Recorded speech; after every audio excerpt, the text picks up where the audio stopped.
Halo semua, balik lagi di channel Toraokun. Sebelum pembahasannya dimulai, silahkan klik tombol subscribe dan aktifkan lonceng notifikasinya supaya kalian gak ketinggalan info dan teori terbaru dari Mimin. Kalau udah, terima kasih. Keadaan dunia saat ini telah semakin kacau dan tak terkendali. Berbagai hal besar terjadi di banyak tempat sehingga situasi menjadi kian memanas. Sebelumnya, dunia memiliki 3 kekuatan besar yang menjaga keseimbangan dengan caranya masing-masing. 3 kekuatan besar terdiri dari Angkatan Laut, Shichibukai, dan Yonkou. Mereka semua punya peran masing-masing yang membuat keseimbangan tetap terjaga walau ada masalah-masalah yang terjadi. Namun, sekarang formasi 3 kekuatan besar bisa dibilang sudah berantakan dan akan semakin berantakan lagi karena berbagai hal yang akan terjadi. Dalam video kali ini, channel Toraokun akan membahas tentang kekacauan dalam 3 kekuatan besar serta keadaan akan semakin memanas menuju era yang baru. Dalam manga chapter 956 telah dikonfirmasi bahwa Shichibukai secara resmi sudah dibubarkan. Keputusan tersebut diambil oleh pemerintah dunia saat referee berlangsung, di mana Raja Cobra dan Raja Riku yang punya sejarah kelam dengan Shichibukai mengusulkan pembubaran organisasi itu dan banyak pemimpin dari negeri lain setuju akan hal tersebut. Hasil keputusan itu terbilang kontroversial, apalagi karena terjadi dengan sangat tiba-tiba. Meski begitu, banyak rakyat menerima baik pembubaran Shichibukai karena tentu mayoritas rakyat di berbagai tempat tidak senang akan kerjasama antara pemerintah dunia dengan bajak laut. Apalagi beberapa Shichibukai sering bertindak semena-mena sehingga banyak orang tertindas dan menjadi korban. Mungkin di mata para rakyat, pembubaran Shichibukai adalah hal yang baik. Namun, hal besar seperti itu tentu akan punya dampak yang besar juga. Usai dibubarkan, Shichibukai dengan sangat cepat langsung diburu. Banyak personil angkatan laut dikirim untuk meringkus mereka, berhubung lokasi mereka saat ini masih terbilang mudah untuk diketahui. Tentu pertempuran akan terjadi, sehingga kekacauan tidak dapat terhindarkan. Para mantan Shichibukai tidak akan diam saja membiarkan diri mereka ditangkap. Bahkan admin sangat yakin para mantan Shichibukai itu akan lolos. Mihawk, Edward Weevil, dan Boa Hancock sangat kuat, sedangkan Buggy punya hoki yang sangat tinggi. Tidak akan mudah bagi Angkatan Laut untuk menangkap mereka. Dengan begitu, perburuan akan terus dilakukan. Angkatan Laut akan mengerahkan lebih banyak personil untuk mencari dan bertempur melawan mereka, sehingga dampaknya adalah kekacauan di berbagai tempat. Belum lagi, dengan pembubaran Shichibukai, maka akan semakin banyak muncul bajak laut baru. Semakin banyak pula bajak laut yang akan beraksi. Dulu, kehadiran Shichibukai cukup menakutkan karena mereka sebagai bajak laut legal yang bekerja untuk pemerintah dunia diizinkan membasmi para bajak laut lain. Namun, sekarang tanpa Shichibukai, banyak bajak laut akan menjadi lebih berani untuk berulah. Memang kalau menilai ucapan dari Fujitora, menurutnya peran Shichibukai sudah tidak diperlukan lagi. Angkatan Laut telah memiliki unit baru bernama SSG, hasil ciptaan Dr. Vegapunk yang konon katanya secara kualitas kekuatan dapat menggantikan Shichibukai. Jadi, walau banyak bajak laut baru bermunculan atau para bajak laut lama berulah, Angkatan Laut cukup percaya diri bisa melawan mereka menggunakan unit SSG. Tapi masalahnya adalah, belum tentu unit SSG itu sepenuhnya berada di pihak Angkatan Laut. Menurut admin, Vegapunk sebagai pencipta unit SSG sedang merencanakan sesuatu yang tidak diketahui, baik oleh pemerintah dunia maupun Angkatan Laut.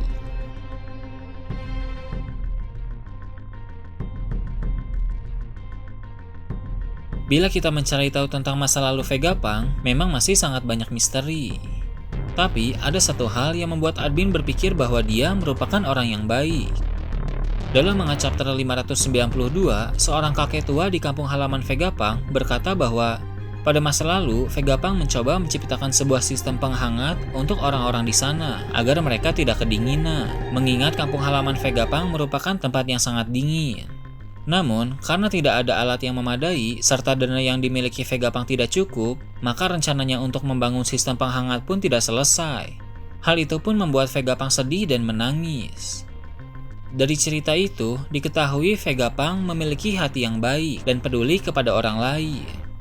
Menurut admin, orang baik seperti Vegapunk setelah sekian lama bekerja untuk pemerintah dunia, pasti akan merasa tidak nyaman karena dia menjadi tahu berbagai kebusukan pemerintah dunia. Meski begitu, Vegapunk harus tetap bekerja secara terpaksa kepada mereka karena kalau tidak, bisa saja dia dibunuh, mengingat pemerintah dunia itu sangat kejam. Maka dari itu, tercetuslah teori yang admin bilang tadi bahwa Vegapunk merencanakan sesuatu dan itu berhubungan dengan unit SSG. Vegapunk memiliki kecerdasan 500 tahun lebih maju dari zaman sekarang, maka tak sulit baginya untuk menciptakan suatu program rahasia kepada unit SSG. Kemungkinan besar, unit SSG didesain untuk patuh kepada pemerintah dunia dan angkatan laut, tapi hanya dalam jangka waktu yang sementara. Ketika tiba saat yang tepat nanti, Vegapunk ingin unit SSG berbalik memusuhi pemerintah dunia dan angkatan laut. Tidak menutup kemungkinan Vegapunk memiliki hubungan dengan pasukan revolusi.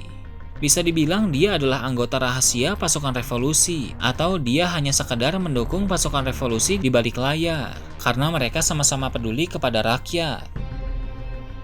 Vegapunk juga pernah menghapus ingatan Kuma, membuat Kuma menjadi robot seutuhnya, yang mana itu juga atas persetujuan dari Kuma.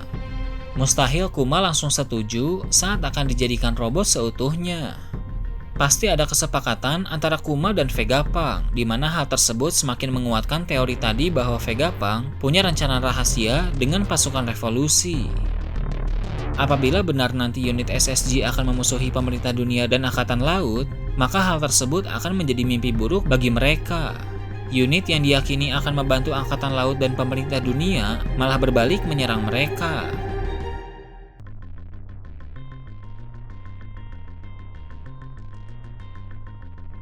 Tidak cuma permasalahan di dalam angkatan laut, di dalam sistem Yonko pun akan ada kekacauan.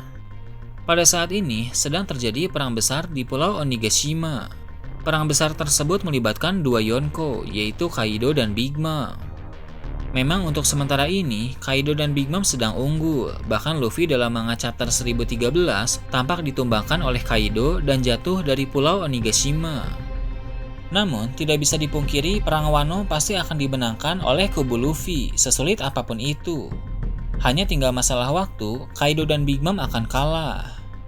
Bahkan kemungkinan besar Kaido tidak cuma sekadar kalah, tapi akan mati dalam perang Wano, karena berbagai alasan.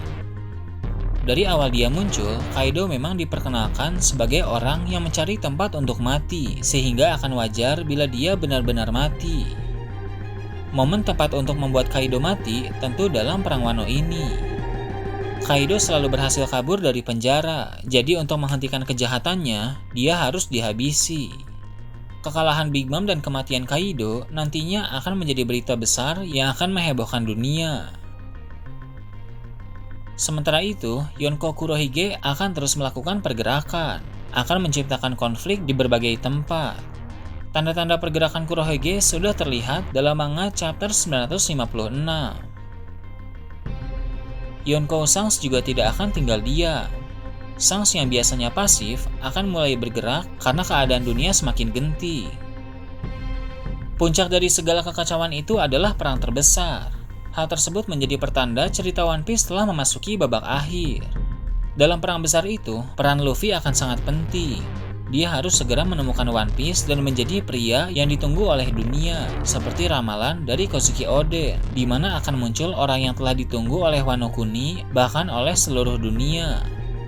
Akan terbukti juga kebenaran dari perkataan Shirohige sebelum dia mati, di mana dia berkata bahwa pada masa depan akan muncul orang yang menantang dunia. Orang itu akan menanggung beban sejarah dan hari di mana One Piece ditemukan pasti akan datang.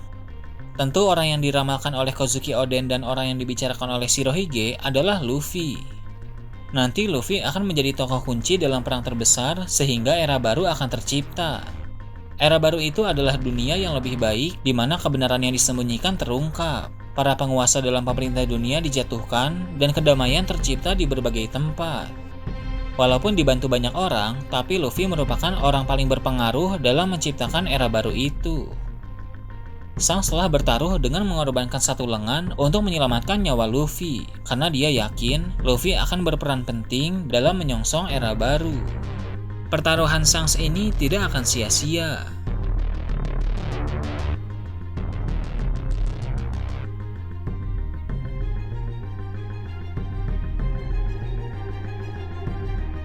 Nah itu tadi, teori admin tentang kekacauan dalam 3 kekuatan besar, serta keadaan akan semakin memanas menuju era yang baru. Gimana menurut kalian? Silahkan tulis di kolom komentar di bawah.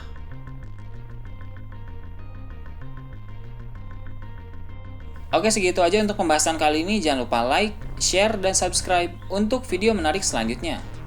Gue Toraokun, Shambles.